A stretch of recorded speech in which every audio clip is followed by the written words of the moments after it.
Reading with your kids. Hola, ni hao, konnichiwa, assalamu alaikum, shalom, mahaba, ciao, bonjour, namaste, jumbo. Bienvenidos. Hey, my name is Jed Lee. Welcome to Reading with Your Kids.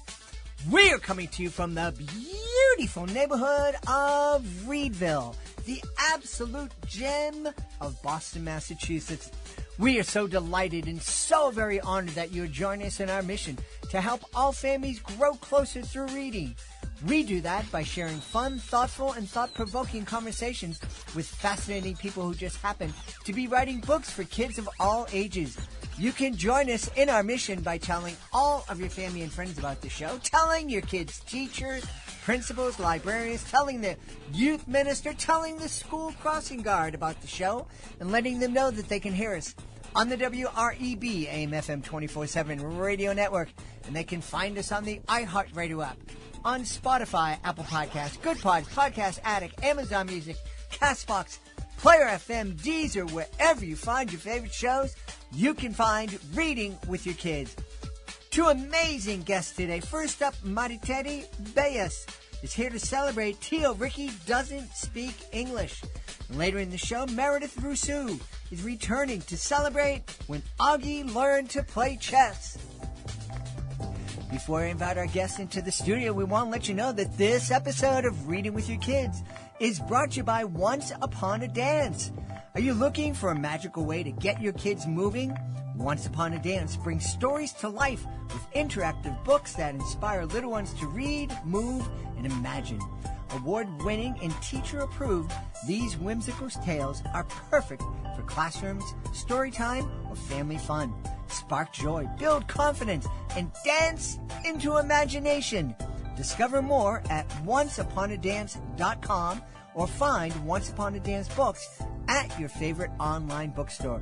We love these books. We love that they get kids off their screens and getting them moving. Check it out today, Once Upon a Dance. Join us right now from the beautiful state of California. Our guest is here today to celebrate her new picture book. It's called Tio Ricky Doesn't Speak English. Please welcome to the show, Meredith Rusu. Hey, Mari, how are you? Hey, I'm fine. How are you, Dad? Nice to be here with you and your audience. I'm delighted to be with you and have you here. I think I have a niece that would say Tio Jed doesn't speak Spanish. That would be cute. Well, that is the reality of many bilingual homes is, the child becomes the voice of the loved ones, especially here in the United States, but really any combination of any place where you have a majority language and the children pick it up faster than the adult. And so the relatives come to visit and they end up translated for that loved one. Yeah. You just sparked a memory in me during my beautiful wife and I had our honeymoon in Puerto Rico. And, of course, at that time, I'm nowhere near bilingual. I can get by very well right now. However, at that time, it was hola, no habla español. And so my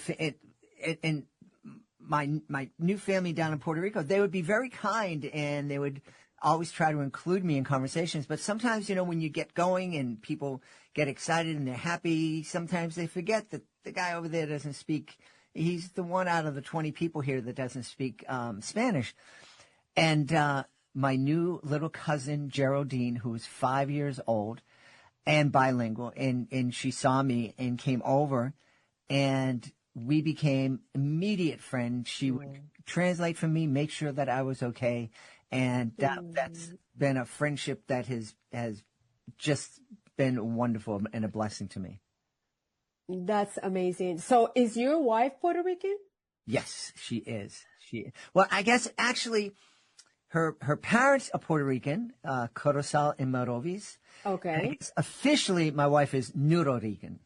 Okay, from New York. Yeah. I get, yeah. That's amazing. But you obviously went back to the island a lot and feel at home there. You know, my husband too, you know, for 40 years or so, he's been going back and he loves it there and would rather go there than to visit his family in Ohio.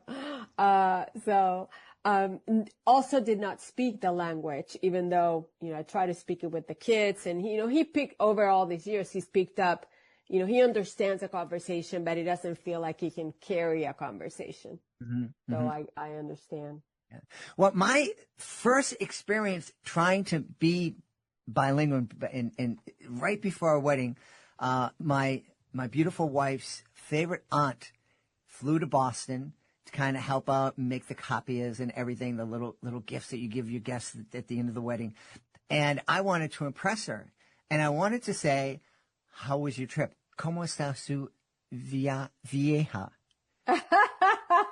And instead I said, ¿Cómo está su vieja? And I said, how is the old lady? And that was her first interaction with me. And thankfully she was understanding. And we went from there. That's so funny.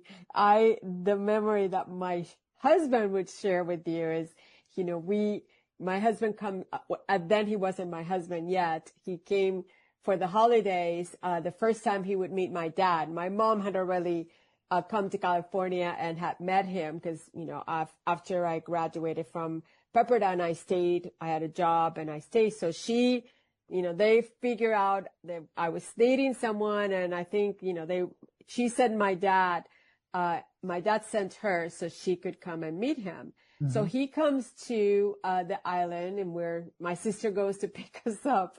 And on the way from San Juan to Ponce, you know, that expressway. So we had like an hour in the car, an hour and 15 minutes or so. And she's teaching him all the bad words in Spanish. And I'm like, please do not walk in the house and say any of those bad words. So she's just having a fun time with him. That seems to be an island-wide hobby because when one of our cousins has a boat, and so we'll oftentimes go out from Fajardo and I think it was Palomino Island and throw the anchor out, and we'd be there with all these other boats. And I know what's coming. I meet new people and they say, "Oh, I'm gringo. Come here. Do you want to know a Spanish word?" And I'm like, okay. And this one time they taught me this very powerful Spanish word that's popular in Puerto Rico. And they said, "Say it loud." And I started shouting it. And then the harbor master comes going by. Whoops. And I start shouting out to them. And they're like, "Whoa," because I knew exactly what they say. That's funny. Yeah. My people. I love my people. They're the greatest. I absolutely adore Puerto Rico. It is a wonderful, wonderful, wonderful country. The culture. That first trip down to Puerto Rico, on the way home in the plane, I turned to my wife and I said, "I'm coming back here to perform. I don't care if it's just for Geraldine's school. I'm coming back here to perform."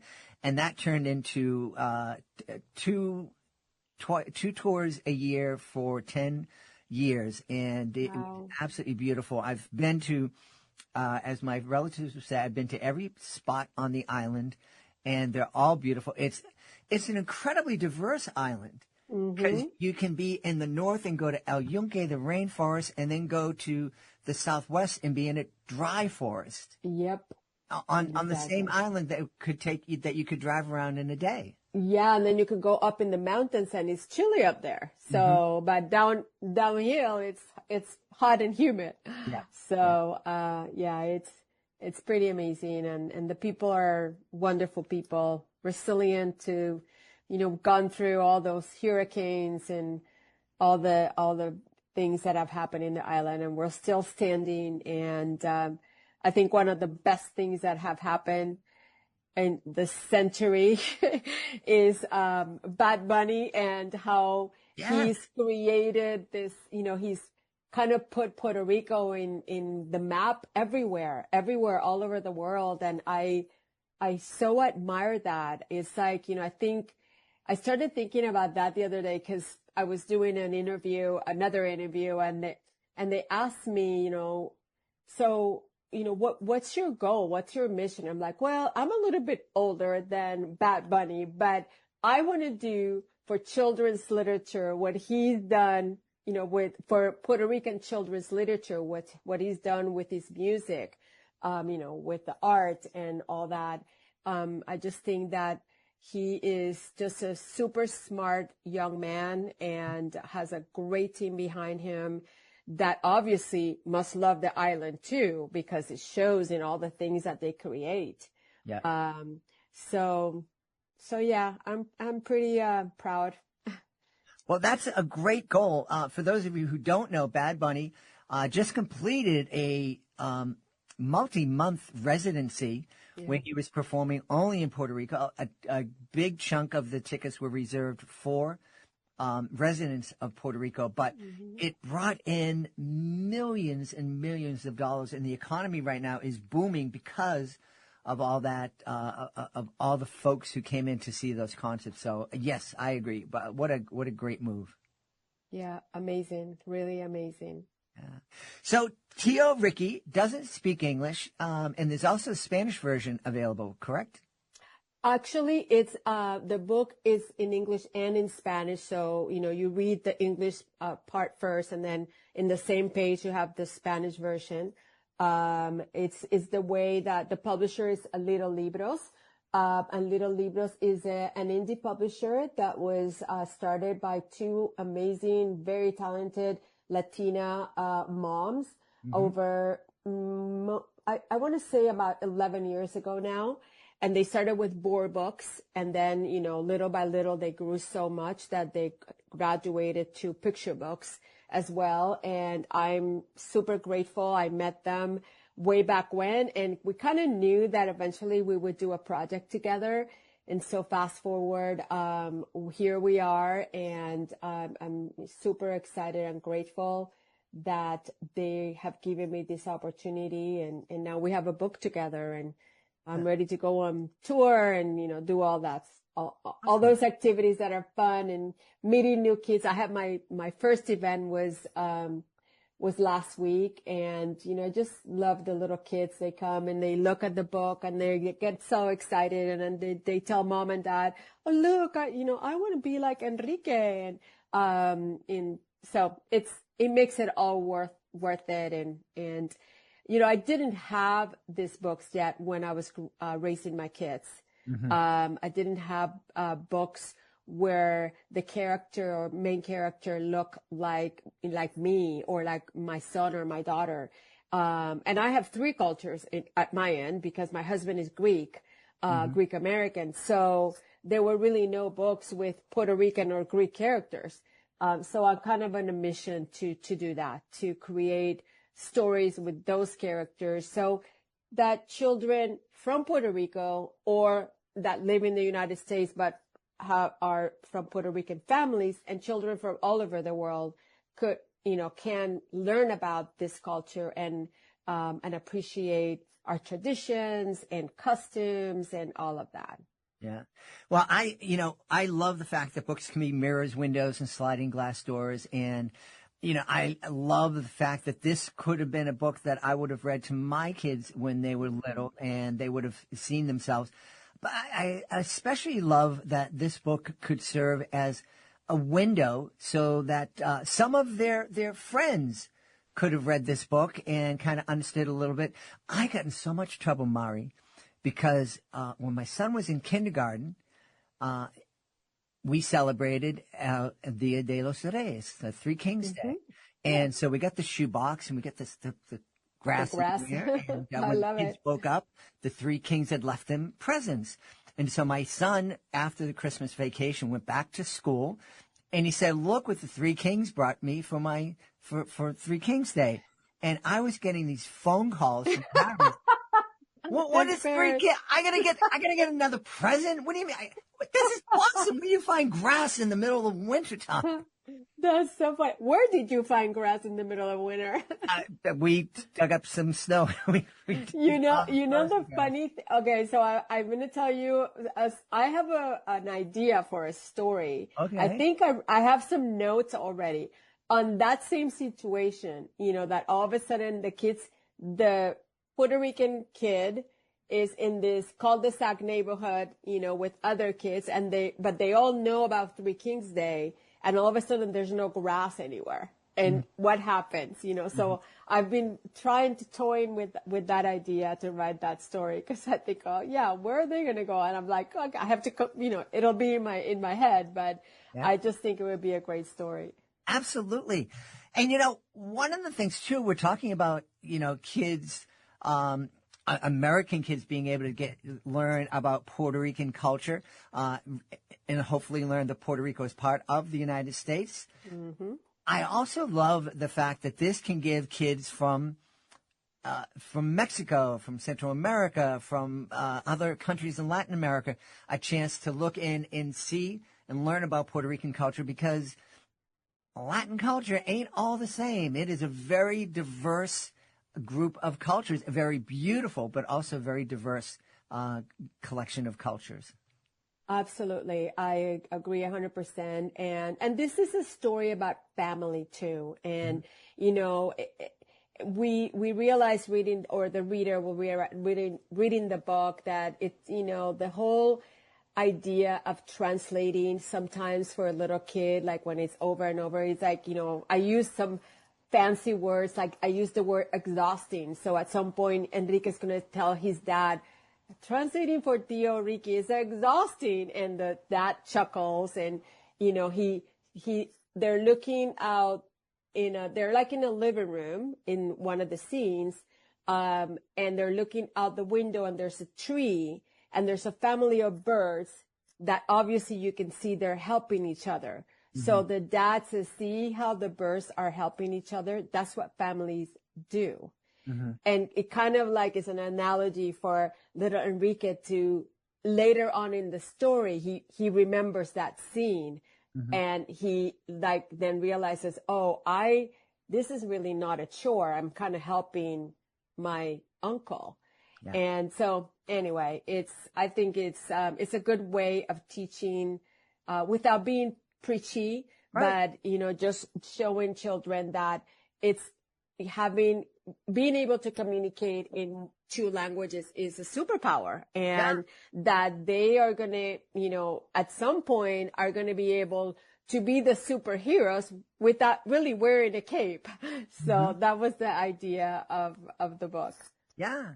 Well, and that's a great lesson for every kid to learn, that, when we're helping out each other, when we're helping out family, if we look at it as a blessing and a chance to help instead of it being an obligation, that makes all the difference in the world. Absolutely. Yeah. When you were a little girl growing up in Ponce visiting Parque de Bomberos, did you know that you wanted to be a children's author? No, but I always loved to write. My mom always reminded me that, I started writing poems. I think a lot of us that are writers start writing poems. Mm-hmm. So I in middle grade, I think I started writing poems in English and Spanish. I went to, and I think that's where my passion for languages was born, because I went to a parochial school in Ponce, Academia Cristo Rey, where the nuns came from the United States. You performed there? I performed there. Yeah, well, that was my school. And if you know, I don't know if your audience knows, but in Puerto Rico, you pretty much go to the same school. If you go to a parochial school, from kindergarten all the way to 12th grade. So you're with the same group of friends. I joined that school in 3rd grade. So from 3rd grade to 12th grade. And the nuns didn't speak Spanish, so we kind of had to speak English. And of course, I would say by 9th grade, 9th, 10th, and 11th, 9th grade on, a lot of our subjects were in English. So mm-hmm. by the time you graduate from 12th grade, high school, you're completely bilingual, biliterate. You learn, you read, you write, everything. And then I end up in Europe. And I was 18 years old, and all these little kids around me were speaking 4 and 5 languages. And I was like fascinated, because mm-hmm. I realized, wait, they don't only can speak, but they're being exposed to all these cultures. And that was just amazing to me. And fast forward 20 years later, I became a mom. I end up with a Greek, and I'm like, okay, these kids have to be bilingual and multicultural. I have to figure this out. And at a time where I didn't have a lot of resources yet. So I came up with, today, the method is called one parent, one language. I did that before it was called one parent, one language. So, it was a time where, bilingualism wasn't that well seen or, well known, or no one wanted to talk about it. And little by little, it's, I think the scientific studies that were done, 2012, 2011, 2013, kind of all of a sudden, we all realized, wait, we should really be raising bilingual children. We're all born with a multilingual brain. Look at all the benefits and advantages. Mm-hmm. So I've been on a mission ever since, and before even online resources were available. And then, of course, we have social media, so that my message was out there more because of Facebook, and then I moved to Instagram, and I've kind of become like a bilingual parenting mentor to many young Latino and non-Latino. I have a big following of non-Latino parents that understand the advantages and the benefits, and they want to raise bilingual children, even if they don't speak the language. Mm-hmm. Yeah. So it's all been, and I feel like with my books, I'm now a resource for parents, and they can go looking for those books. And, I give presentations to parents. My first 2 books were ideas that I got from talking to parents. Mm-hmm. So. That's great. I agree. My kids are like your husband. They understand a lot. They don't have the confidence. It's not that they don't have the confidence. Your husband's probably the same way. It's that they don't want to make a mistake. Right. And one of the great things about being almost 100, I don't care if I make a mistake. You're not 100. I just don't care. I don't, I go, and I've made lots of mistakes trying to speak Spanish. A great one, I toured El Salvador with a group called Clowns Without Borders. I was the only one in the troupe that was not fluent in Spanish, and somehow I became the MC of the show, doing all the talking. And in a rehearsal, I got up and I wanted to say, "We are clowns without borders. Somos payasos sin fronteras." And instead I said, "Somos payasos sin frentes." We are clowns without foreheads. And I said, "Oh my goodness, I made a mistake. I'm sorry." And they said, "Keep it." And so all throughout El Salvador, we were clowns without foreheads, and it was that's funny. Very, very funny. And but that's the thing: you make a mistake, no big deal. You learn. Yes, and that's what I try to teach the parents: is what? Don't correct the children. It all comes into play. They learn it, and we need to be consistent but flexible in that respect, and have a plan. I always tell parents, I'm a planner, and I have to-do lists every night before I go to bed. I do my to-do list, what I'm doing tomorrow and during the week. And so a plan is like a roadmap, and it gives you, the suggestions and the activities that you can use to foster and to practice the language and, all that. And also involve everyone in the child's life. Everybody should be in this plan with you, because you need the support as a parent. There's many resources out there these days. I just recorded a presentation that is going to air in about a month. And I said to parents, if you have any doubts, here are some stats.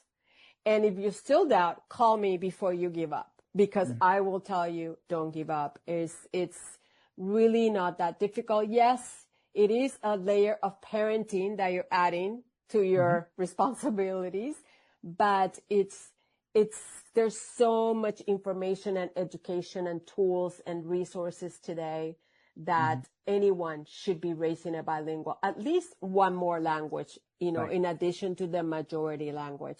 Whether it's Spanish, French, German, doesn't matter, Jed, any language, I think is so wonderful for the children's future, that they're going to be able to go and find a job and be at the head of that list because they are bilingual and they can speak and write and read that other language. Yeah.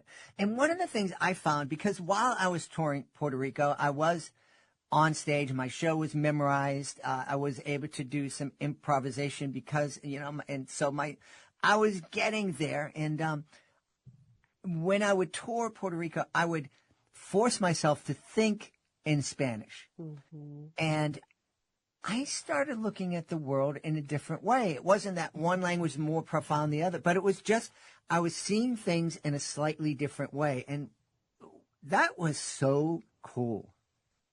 Yeah, I think that was the one thing that I was in awe of when I was 18 and I saw these little kids speaking all these languages and them being exposed to these cultures. I was like, wow, this is really amazing. And my kids are 33 and 35. And I say this with a lot of love in my heart, and everywhere I go, they are the people that they are because of their upbringing, because of the multicultural lifestyle that we led, and because of their being bilingual. We not only was Puerto Rican, Greek, and American, but I had a group of friends that were from Mexico and from Argentina and from Peru.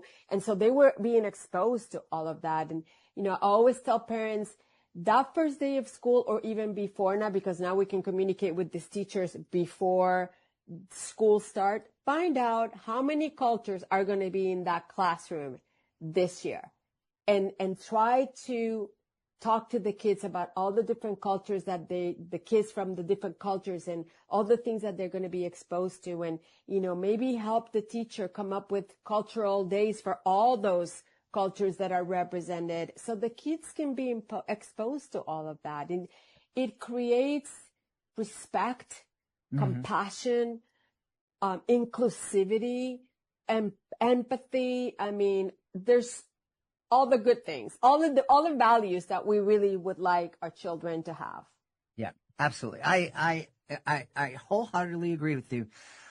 Before I ask you to tell us where we can go to find more about Tio Ricky Doesn't Speak English, I have a challenge coming up this weekend. My dear cousin, my prima Ani was up here last week and she taught me something. And I'm going to try to do it on my own this weekend to cook my very first pot of asopal de pollo by myself. Ooh, I love that. Delicious recipe. It's amazing. Ani is just a magnificent chef. So, I need that recipe, though. I make a good one, but I'd love to see her recipe. All right. Well, let's tell everybody where they can go to find out more about Tio Ricky Doesn't Speak English and find out more about you. About me, you can go to Instagram. I am Latina Boomer Mom on Instagram, and everywhere else is Maritere R. Velas, and that's Bellas. And the book can be, you can find the book on littlelibros.com, Amazon, and anywhere that people buy their books. It's going to be during my book tour. It's also going to be available in indie published bookstores, which is, I love supporting them. So in Chicago, California, New York, everywhere, it's going to be in all those. And if anyone needs to know their specific bookstore in their town, they can always send me a DM and I will connect them.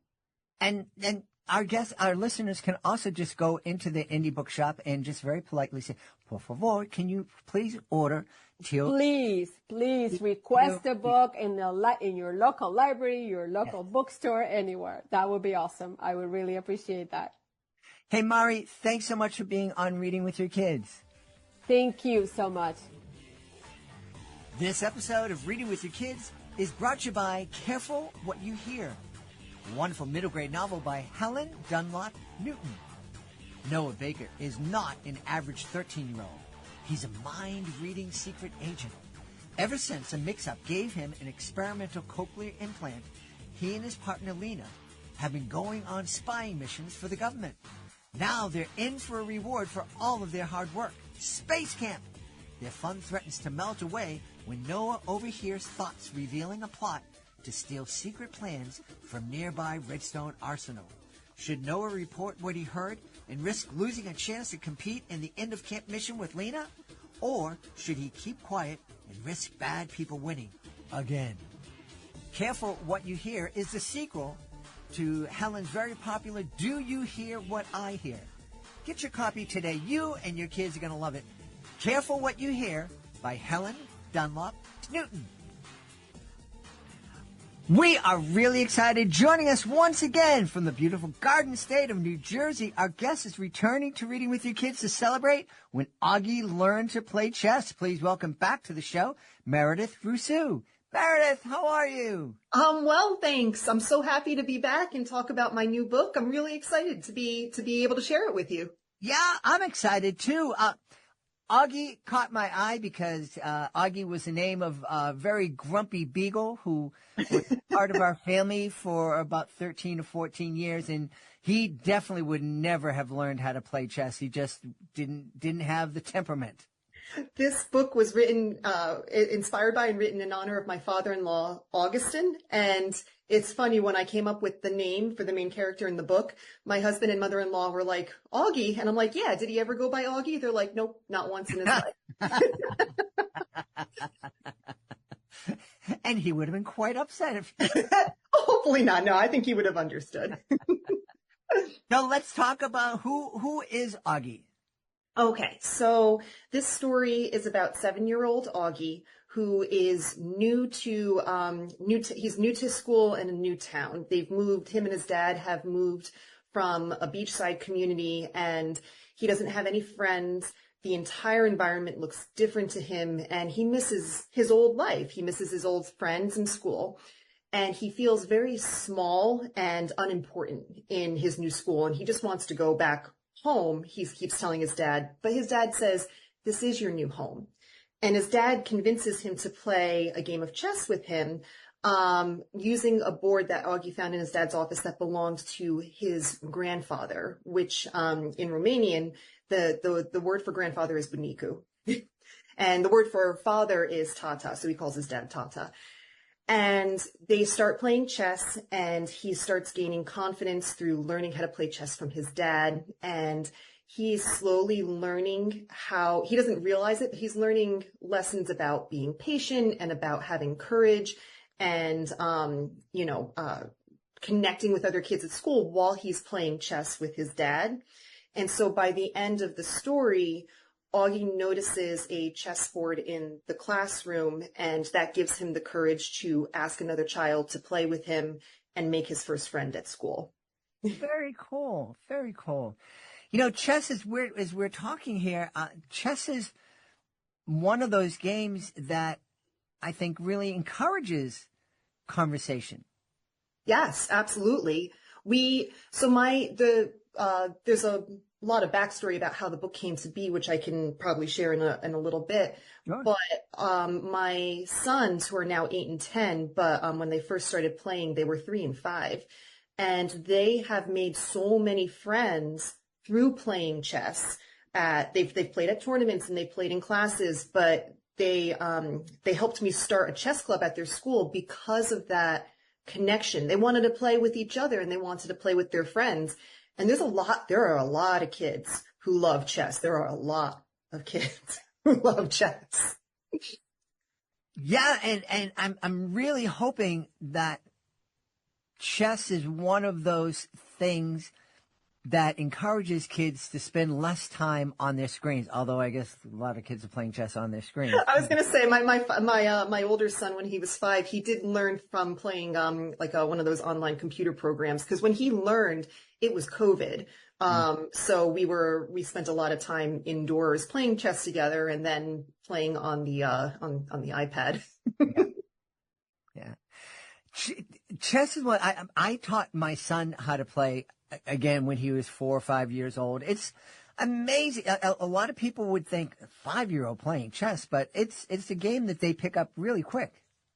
So that was part of, yes. And that's part of how I got the whole inspiration for the book. So just a little background. My father-in-law, both my in-laws were originally from Romania, and chess was big over there when my father-in-law was growing up. He grew up on a family farm. He played with all his siblings in the 50s and 60s. And then he emigrated to he defected actually to the United States, from communist Romania in the early 1970s. It's an awesome story. He snuck out on foot and needed to stay in a refugee camp in Italy for a year before he could decide which country he was going to. And he and his brother picked the U.S. And when he got here, he eventually started working in New York City at a financial firm. But he needed to connect with other people. He was still learning the language, and he didn't know anyone. He had no family and no friends.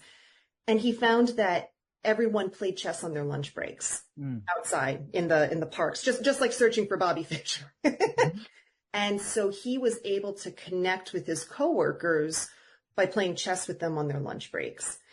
And so fast forward to right around COVID time, my father-in-law unfortunately learned that he was ill, not with COVID, but with cancer.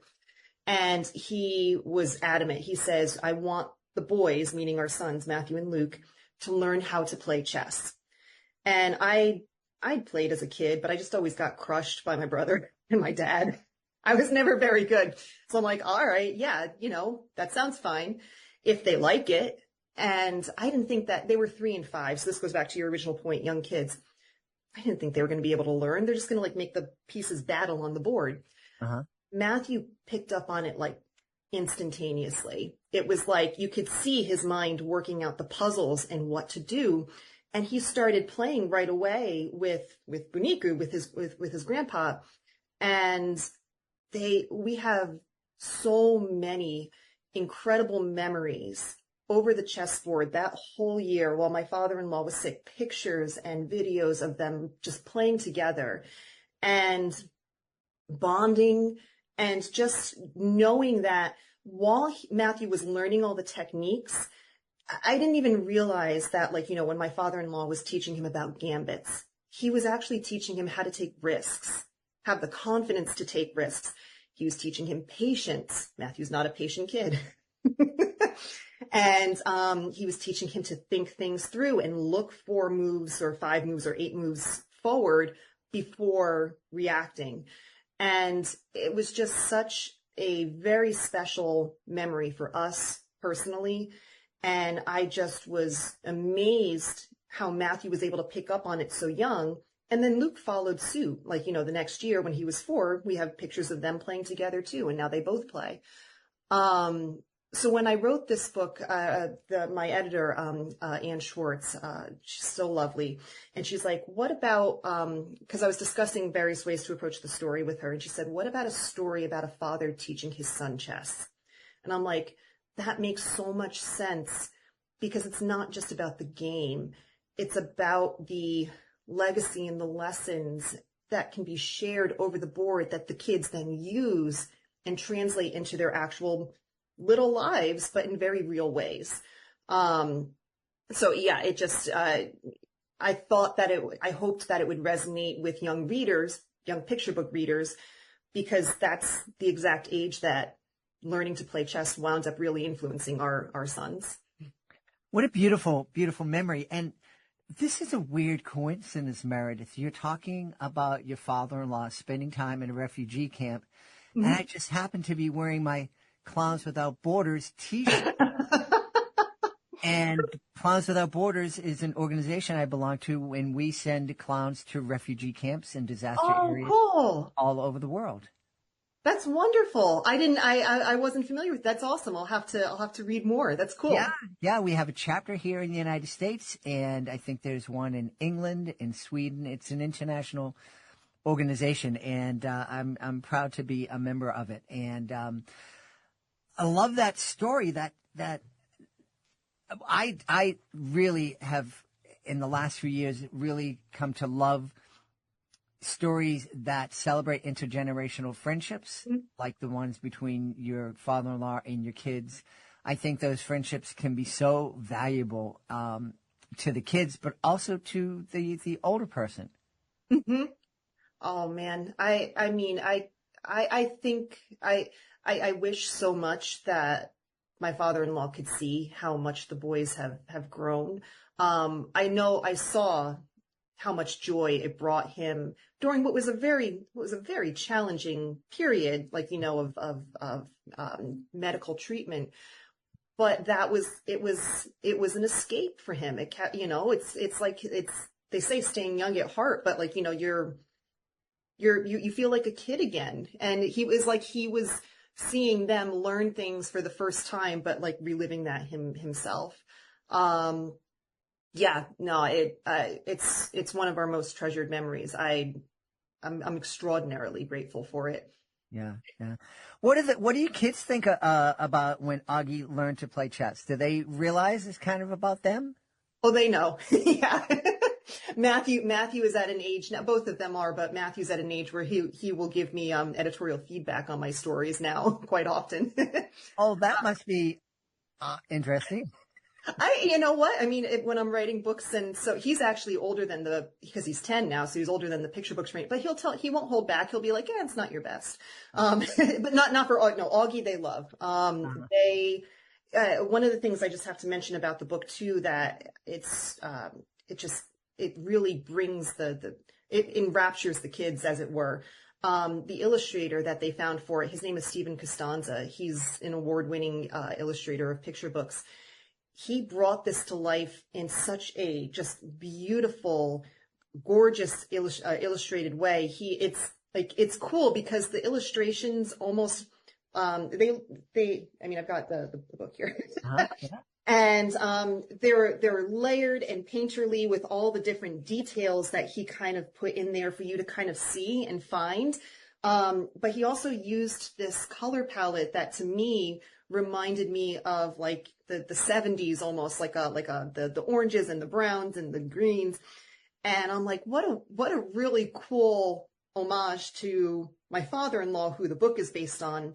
But then when the kids are going through, they're just like enthralled, looking through everything there is to see in the illustrations. They're so beautiful. I couldn't have imagined it coming out better. And yeah, it's just they loved the book. My kids loved the book. My nieces and nephews. There's no better feeling than when you give a kid the picture book for the first time and you see them really reading it and focusing and going page by page slowly.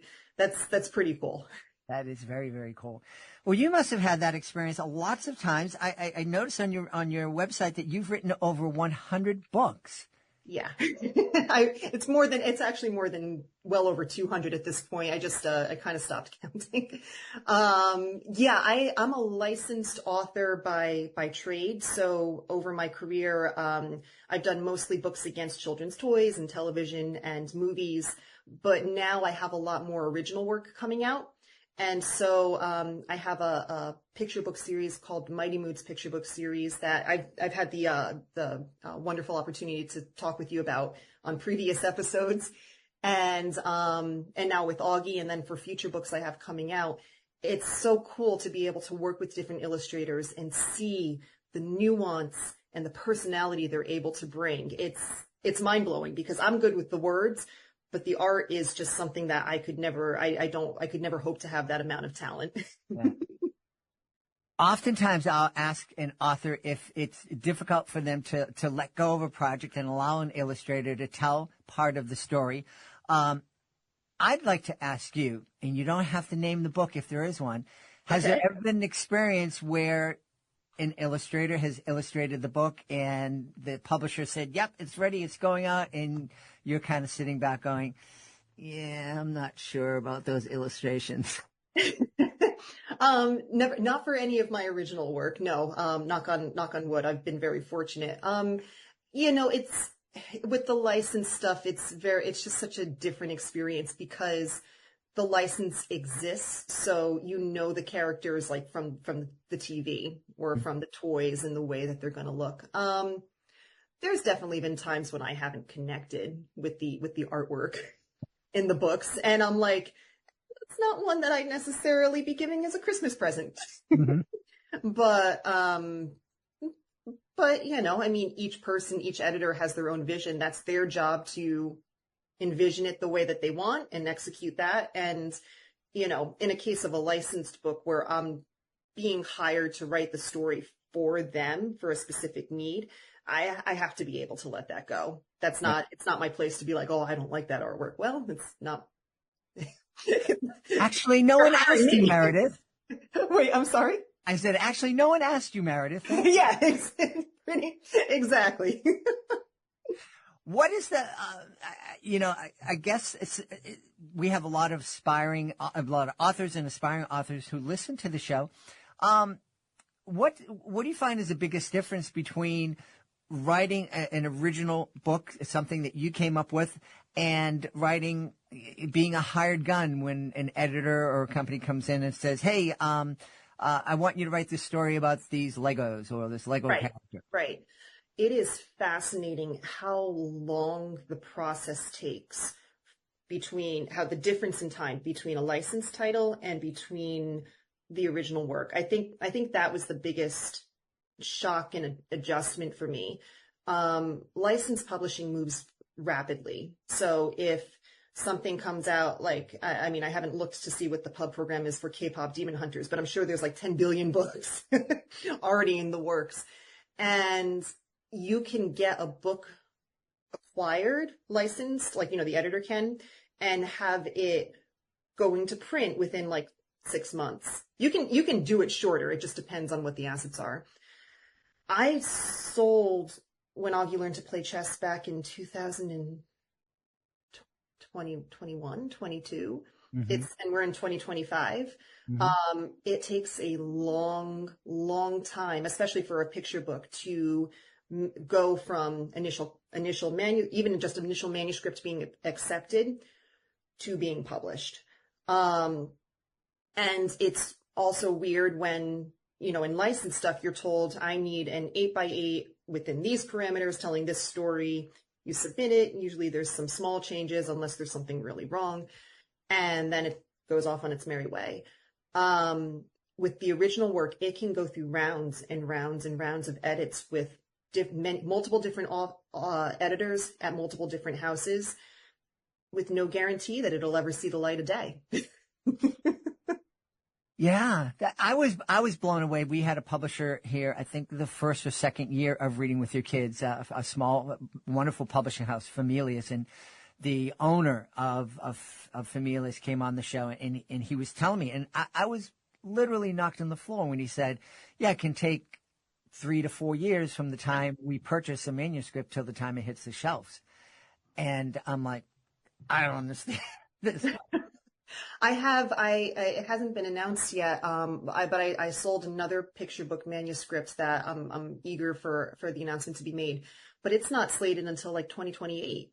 That's mind blowing to me because so much of my inspiration comes from the here and now. And so it is strange, even with something like Auggie, to remember when I originally wrote it and where my sons were at that, like, in their lives, and now where they are. But the book about that snapshot from back then is finally coming out. Yeah. But you know, I mean, I also like to think about it. The book, even though it's mine, it's now for the world. So it's people to read and enjoy and, you know, hopefully like embrace and apply to their own lives where they are now, however old their kids are, or if they've even got babies or whatever, you know? Mm-hmm. Yeah, I love it. You know, you and I were joking before we hit record about me not remembering all 2,200 guests that have been on Reading with Your Kids. Have you ever had an experience where you're out somewhere, maybe at a book signing or at a school visit, and a kid comes up to you and says, I really like this book that you wrote, and he names the title, and you're like, great. I don't remember writing that book. I haven't had that with kids coming up because they usually like the really popular ones. Okay. But there will be times when I get author copies of all my books. And so they're all downstairs in the basement, just like stacked on shelves. And there will be times when I go down into the basement to grab something for like a birthday party or something. And I'm like, oh yeah, I did write that book. I really don't remember writing some of the ones from far back. And I'll even like when I'm reading through it, I'm like, I did write this, but did they change it? Because I don't have any recollection of writing it. But I mean, as the career gets longer, that's just part for the course. Did you have any idea when you set out to become a children's author that one day you'd be sitting here saying, yeah, I've written over 200 books? I don't think so. It's funny. It's always like that. There's always, what's that lyric? There's always another mountain that you want to climb. I remember when my very first licensed title was published, and we're going back 15 years now, 17. And, it was like a board book. Mm-hmm. And I was so proud of it. And I was showing all my relatives. I'm like, look, there's my little name. And, I think I can't even remember if I was posting about it because Facebook was around, but we're talking about pre-Instagram, pre-TikTok, pre all of that. And now, a board book is just another, I like writing them. I like getting hired to write them, but it's just another thing on a title on a spreadsheet. So then when I was submitting my first picture book manuscript through my agent, I was like, I just want to get one original manuscript published, and then I will be happy. Then I can die happy. Uh-huh. You get the one, and you're like, oh well, now I want more. Uh-huh. And so there's always a desire to keep things growing, but I also am obviously very proud of each original story because I know how much went into it in order for it to see the light of day. Yeah. Well, you have a little bit of catching up to do. We've had Jane Yolen on the podcast in the past, and she has over 400 traditionally published books. Oh my gosh. Yep, that's a little to catch up. So you got a little bit to go, but I'm confident, and hopefully we'll be here to have you back on to celebrate book number 400 or 500. I will be here and ready and waiting for that call. Let's tell everybody where they can go to find out more about when Auggie learned to play chess. Sure. So you can follow me on Instagram. My Instagram handle is at Meredith Rusu Writes. And I've got all the different posts I've got upcoming events locally within New Jersey. I'm doing several book festivals, the Morristown Festival of Books in October. I have my book launch at the New Providence Memorial Library. I don't know if this will air before or after, but that's in September 15th. So on Instagram, I've got a lot of stuff posted. I also have my website, which is just meredithrusu.com. And that has links to some fun stuff, like, different downloads for my books, like, coloring and activity pages and book trailers. And, on the publisher websites too, but those are the two best places to see what I've got going on and anywhere that I might be. Awesome. And of course, we always encourage folks to go to their local independent bookstore and politely ask if when Auggie Learned to Play Chess is available. And if they say no, you just say, well, I know you're nice enough to order it for me, please. Yes. Bookstore, library, tell everyone, tell the world. Yeah. We had a great time speaking to the author of When Auggie Learned to Play Chess. Our guest has been Meredith Rusu. Meredith, thanks so much for being back on Reading with Your Kids. Thank you so much for having me. It was an honor. We hope you've enjoyed this episode of Reading with Your Kids and will join us for the next exciting episode of the show. In the meantime, please be sure to connect with us on social media, facebook.com/readingwithyourkids, at Reading with Your Kids on Instagram, and at Jedley Magic on X. We have a great YouTube channel, youtube.com/readingwithyourkids. And of course, our website, it's readingwithyourkids.com. If you are the author of a fantastic children's book, please be sure to visit readingwithyourkids.com and click the author's Click Here button up at the top of the page. Find out how you can be a guest here on the show. It's fun, it's easy, and it gives you the chance to tell thousands of people about your fantastic children's book. I want to thank the folks who made today's show so wonderful, starting with our wonderful guest, Marta Teddy, Bayes. Please be sure to check out Tio Ricky Doesn't Speak English. And Meredith Rusu. Please be sure to check out When Auggie Learned to Play Chess. I want to thank our fantastic sponsors, OnceUponADance.com and Be Careful What You Hear by Helen Dunlop Newton. My team, I think they deserve a big shout out. Fatima Khan, Chris Doherty. I want to thank my beautiful wife for all the support she gives me. Most of all, we all want to thank you. Thank you so much for taking the time to join us today. And of course, thank you so very much for taking the time to make the world a better place. And you do that every single time you read with your kids. I'll be looking for you in the next episode of Reading with Your Kids.